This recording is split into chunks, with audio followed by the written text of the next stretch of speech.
Hi செல்லக்குட்டீஸ், welcome to our channel. இன்றைக்கி நம்மளால் முடிஞ்ச அளவுக்கு எப்படி பெரிய பெரிய நகைகளாக வாங்கலாம் அப்படிங்கிறத பற்றி தாங்க பார்க்க போகிறோம். ஒவ்வொருத்தருக்கும் ஒவ்வொரு மைண்ட் செட் இருக்குங்க.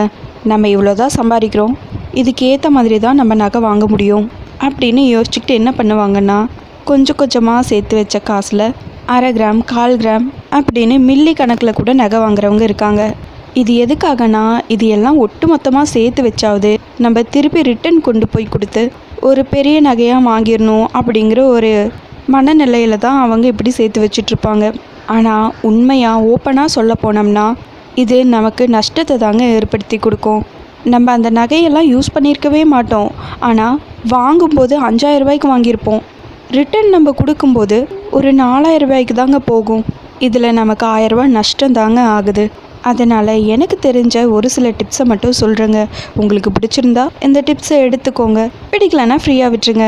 நம்ம கொஞ்சம் கொஞ்சமாக சேர்த்து வைக்கிற காசில் முடிஞ்ச அளவுக்கு பொருளாக வாங்கிடாமல் கோல்டு காயினாக வாங்கி சேவ் பண்ணி வைங்க. அதில் பெருசாக எதுவும் செய்கூலி சேதாரம் இதெல்லாம் வராதுங்க.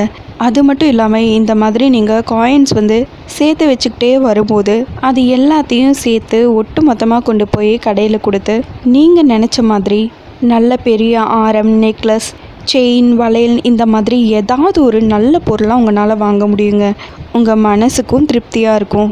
லேடிஸ் எப்போவுமே கோல்டு வாங்கணுன்னு ஆசைப்பட்டுட்டே தாங்க இருப்பாங்க. ஆனால் 24/7 அதை போட்டுகிட்டே இருக்கிறதுக்காக மட்டும் கிடையாதுங்க. ஒரு ஆசைக்காகவும் நகையை சேர்த்தணும் அப்படிங்கிற ஒரு எண்ணத்துக்காகவும் தன் பிள்ளைக்கோ இல்லை அவங்களுக்காகவே கூட இருக்கலாம். சிறு துளி பெருவெள்ளம் அப்படிங்கிற மாதிரி சிறிய மற்றும் புத்திசாலித்தனமான சேமிப்பு ஃப்யூச்சரில் அது பெரிய லெவலில் கை கொடுக்குங்க.